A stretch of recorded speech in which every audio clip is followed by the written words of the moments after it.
Hello Internet, and welcome back to my series of film reviews.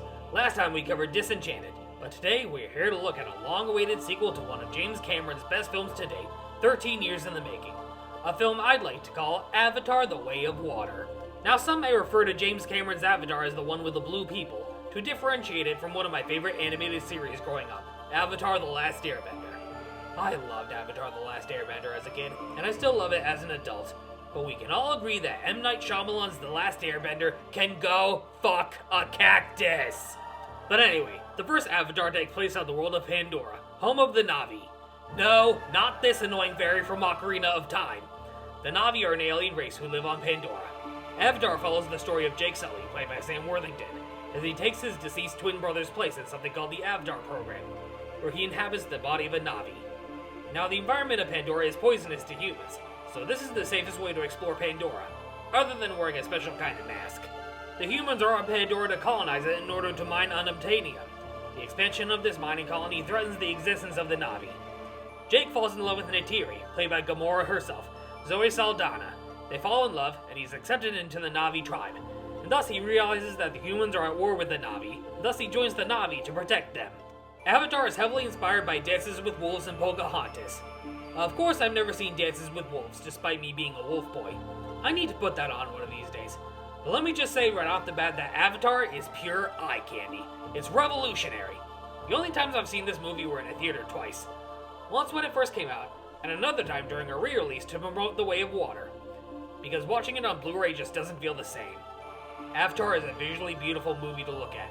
And that goes to show that filmmaking has evolved since then. Movies like Snow White, The Wizard of Oz, Toy Story, and Jurassic Park were all revolutionary for their time.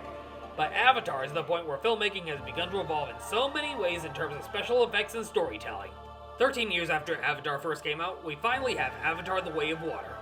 Here, James Cameron is taking things one step further by including motion capture scenes filmed entirely underwater. Something that has never been done before by anyone in the history of filmmaking.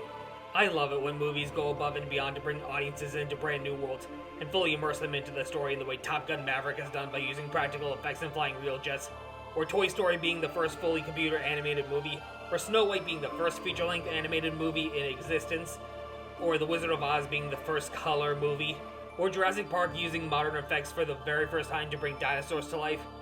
Avatar not only created an entirely new world right before our very eyes, but they also revolutionized special effects and CGI in a way that's convincing and fully immerses us into the world of Pandora. This movie was made for 3D, and so is Avatar: The Way of Water. I think I've done enough introductions here. Let us dive right into my thoughts on Avatar: The Way of Water. Avatar: The Way of Water was yet another visual spectacle from the genius mind of James Cameron. Now, I've only seen a small portion of James Cameron's movies. I've only seen The Terminator, Terminator 2, Titanic, Avatar, and this one. I did not see Aliens, or True Lies, or The Abyss. And lately, he's been dedicating his life to the Avatar franchise, pushing out sequels left and right. And the third Avatar is supposed to come out on the exact same day as Sonic the Hedgehog 3. I just really hope they don't clash at the box office and have Sonic the Hedgehog 3 lose money to Avatar. The overall story is a big improvement over the original Avatar, and it brings us to a whole new side of Pandora that we previously did not know about before.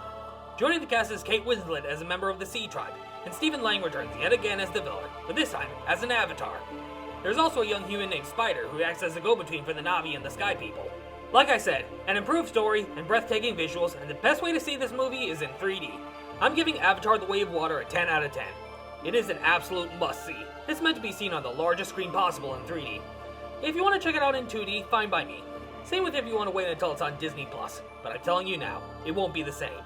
The theater is the best way to experience the world of Pandora, and it always will be. I honestly have no idea when I'm going to do another one of these videos next. I'm thinking the Indiana Jones movies leading up to Indiana Jones and the Dial of Destiny, and the Mission Impossible movies including Dead Reckoning Part 1, and the live-action remake of The Little Mermaid.